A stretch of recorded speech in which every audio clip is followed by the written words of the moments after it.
Hey guys, Probo here. And today we're going to talk about Mortal Kombat. Wait, nope, that's not right. We're going to talk about nope, that's not right either.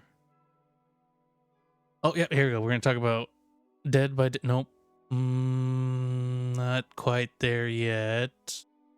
Oh, yep, here, Call of Duty. That's what we're here to talk about. Nope. What the fuck is this doing in Hunt Showdown? Why? Why did I have to wake up this morning? A buddy of mine who sent me a video, and I couldn't believe the title I was reading with my own eyes. Ghostface Hunt Showdown 1896. Oh god, what are we doing? This game does not need crossovers. It doesn't need it. Please, I was looking through the comments. I was hoping that this was a fake. I don't know. I legitimately don't know. Why does this exist? This doesn't need to exist. We could have done so much more this Halloween. I feel like we're trying to get audience just for the sake of getting the audience, and I feel like this was a cash grab or something. I don't know. But Ghostface does not belong in Hunt Showdown. There should be no crossovers in this game. If there were to be a crossover in this game, I was told by one of my buddies, because he's more of a horror fanatic than I am, that Victor Crowley would have made more sense in the bayou or in the swamps or, in the mountains as like something to cross over with if that's what had to happen. And I don't know anything about Victor Crowley. I'm uncultured. I apologize. But just looking at this initial image, or these couple of images that I'm seeing here, he's a disfigured serial killer who wields a hatchet, who's wearing overalls, who looks like he's in some sort of shallow water swamp in the forest with a car on the fire in the background. Like, I feel like there's way better choices for this, but it didn't even need to happen. It did not even need to happen. This game has been doing very well and steadily since its launch in February of 2018. Done nothing but more or less gone up little by little.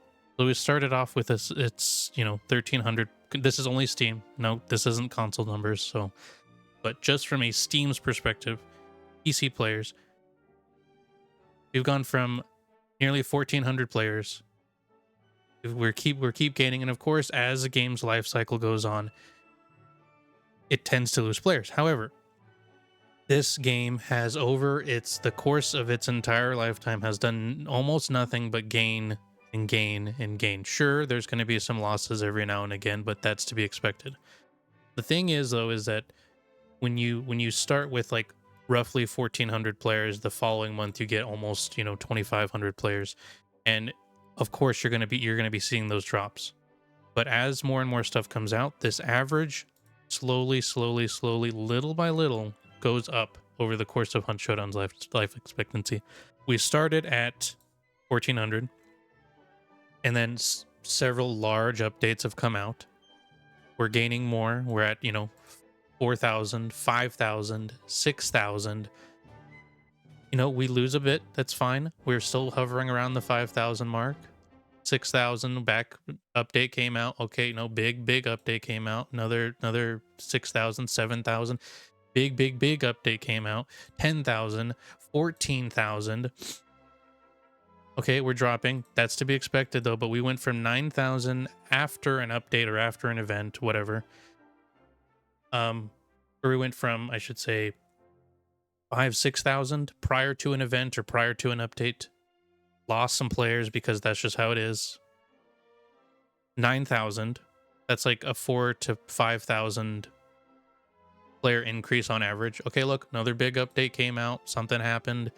I'm not going to go through the history of all the patch notes and everything, but now we're in the double digits. We went from initial launch of 1,400 players to now we're like consistently in the double digits. Like in terms of like, tens of thousands of players playing the game. Look at this. Same thing. We're seeing the same things happen. We lose some players, we gain some players, but now we're in the 12,000s. Hey, look, we gained some more players. Look, now we're in the 14,000s. We lost a couple players. We're back in the 14,000s. Look, 17,000. Now we're in the 20s of thousands.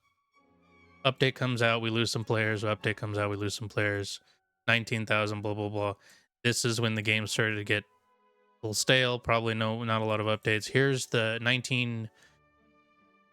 what are we on now? 1986.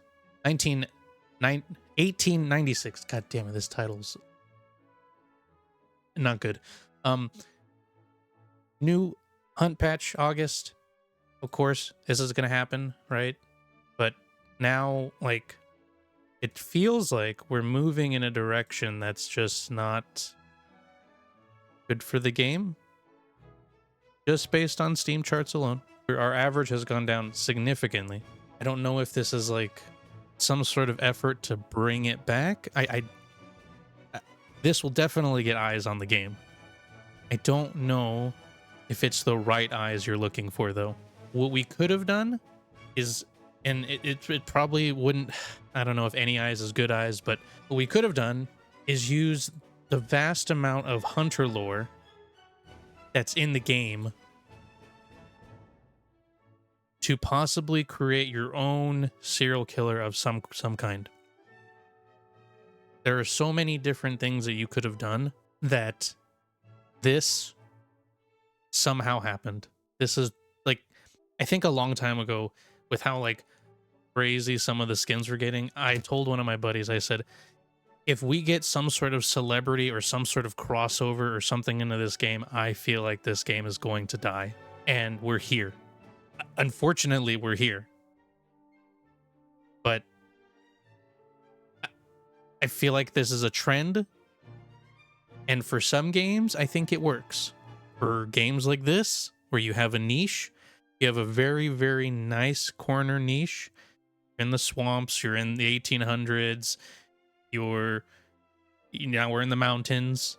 I don't, what is, like, you could have had this hunter without this skin, without this mask, and like put a different mask on him, and I feel like we would have been okay. This would have just been a standard. Could have made a new mask. We could have. I get what they're trying to do here. They're saying that the mantle of Ghostface has been worn by over many years, with this incarnation being uniquely deadly rendition. I just feel like you're trying to shoehorn this license into this game's lore. It doesn't work. This is so out of place. Like, when is this gonna stop? Like, okay, let's shoehorn Nicki Minaj. Let's shoehorn I don't know, Groot. Like, where Groot makes more sense, I think, than Ghostface. At least he's a tree. I mean, like, where is that line? It doesn't make any sense for this to be in our Hunt Showdown game. This might be, or this is going to be, the first skin, I think, that I do not purchase. And I'm really hoping, I feel like it's too late at this point with the fact that we have a trailer that already has his name over everything. This skin is coming no matter what. Like, it's already too late in its development cycle. There is no way that this can stop. The only thing that I think that that can happen where Crytek can redeem themselves is if they completely remove it entirely. Because every single time somebody gets down by this hunter, it's going to remind them of, oh, hey, look, Mortal Kombat. Oh, hey, look, Fortnite. Hey, look, Dead by Daylight. Hey, look, Call of Duty. Dead by Daylight is the only, and Mortal Kombat. These two are the only two crossovers that make sense for the game that they're a part of. Dead by Daylight, a 1v4 asymmetrical, essentially hide-and-go-seek killer tries to catch 4 survivors from escaping. That makes sense. Ghostface makes sense. Mortal Kombat, with NetherRealm Studios being a part of Warner Brothers, This makes sense. It's incredibly gruesome. They had Mortal Kombat X, where they had a series of guest characters come to Mortal Kombat, and all of them were horror themed. You had Alien, you had Jason, you had Leatherface, you had and then a previous game you had Freddy. Like this makes sense in this game. Incredibly gory game, incredibly gruesome characters. These types of characters belongs in these types of games. I don't know if this is real, to be honest. The first thing that came to mind was Fortnite the moment I saw that. So Call of Duty, once again, doesn't make sense, but I feel like Call of Duty and Fortnite are becoming the same thing. There's just the fact that you can play as Nicki Minaj in this game is just completely out of this world to me. And I feel like we're slowly moving towards that in Hunt Showdown. Please do not make any more of these licensed crossover skins. I'm okay with the gun skins. I'm perfectly fine with the gun skins. The fact that this mask is in my Hunt Showdown game disappoints me immensely. Let me know what you think in the comments below about Ghostface in Hunt Showdown. That's all I had to say. You guys have a good one, and take care.